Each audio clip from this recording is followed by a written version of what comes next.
नमस्कार मित्रों, पिछले वीडियो में आपने तीसरी पुतली चंद्रकला ने जो कहानी उसके बारे में आपने जाना। आज हम आपको चौथी पुतली कामकंदला की कहानी के बारे में जानेंगे। तो दोस्तों, वीडियो को पूरा जरूर देखें और चैनल को सब्सक्राइब कर दें। आइए अब कहानी को विस्तार से जानते हैं। चौथे दिन जैसे ही राजा सिंहासन पर चढ़ने को उद्यत हुए, पुतली कामकंदला बोल पड़ी, रुकिए राजन, आप इस सिंहासन पर कैसे बैठ सकते हैं? यह सिंहासन दानवीर राजा विक्रमादित्य का है। क्या आप में है उनकी तरह विशेष गुण और त्याग की भावना? राजा ने कहा, हे सुंदरी, तुम भी विक्रमादित्य की ऐसी कथा सुनाओ जिससे उनकी विलक्षणता का पता चले। पुतली बोली, सुनो राजन, एक दिन राजा विक्रमादित्य दरबार को संबोधित कर रहे थे। तभी किसी ने सूचना दी कि एक ब्राह्मण उनसे मिलना चाहता है। विक्रमादित्य ने कहा कि ब्राह्मण को अंदर लाया जाए। विक्रमादित्य ने उसके आने का प्रयोजन पूछा। ब्राह्मण ने कहा कि वह किसी दान की इच्छा से नहीं आया है, बल्कि उन्हें कुछ बताने आया है।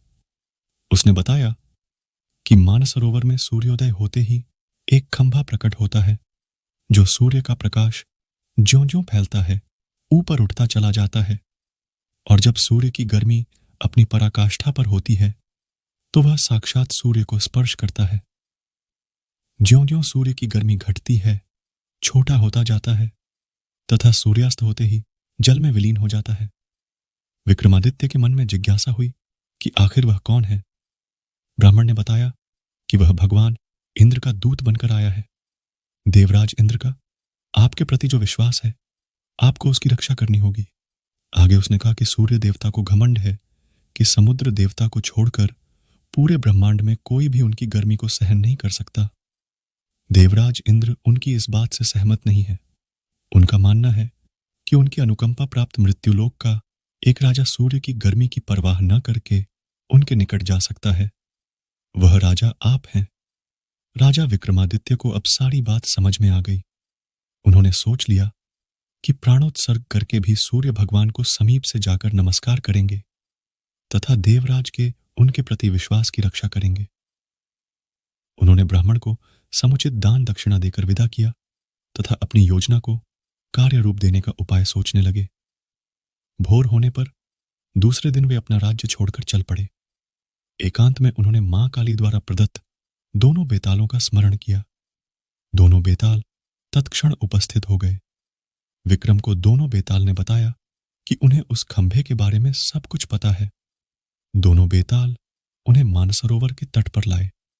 रात उन्होंने हरियाली से भरी जगह पर काटी और भोर होते ही उस जगह पर नजर टिका दी जहां से खंभा प्रकट होता।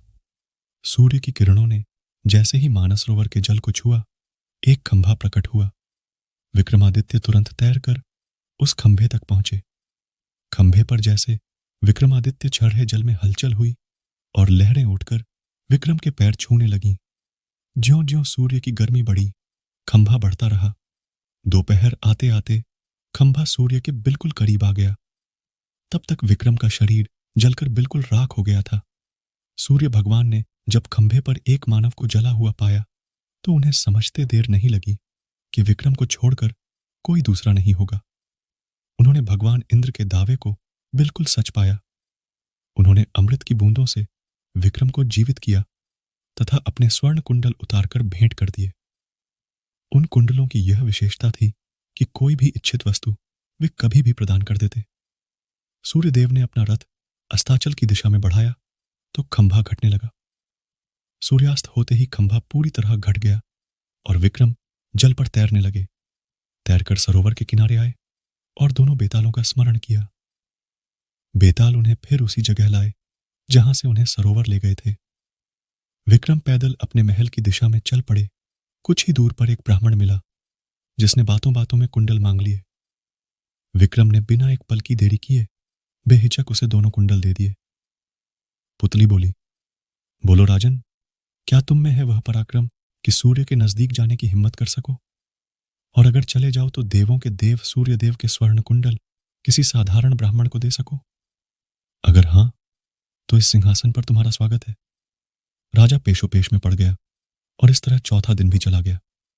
पांचवें दिन पांचवी पुतली लीलावती ने सुनाई विक्रमादित्य के शौर्य की गाथा। मित्रों, कैसा लगा आपको हमारा यह वीडियो? अच्छा लगा हो हमें ज़रूर बताएं और अपने दोस्तों के साथ भी शेयर करें। हम आपको बहुमूल्य जानकारियां उपलब्ध कराने के लिए समर्पित हैं। हम अपने इस कार्य में उनके समर्थन और सुझाव की अपेक्षा करते हैं ताकि हमारा यह प्रयास और बेहतर हो सके। मित्रों, आज बस इतना ही, मिलते हैं फिर एक नए वीडियो के साथ। तब तक के लिए धन्यवाद। जय श्री कृष्ण।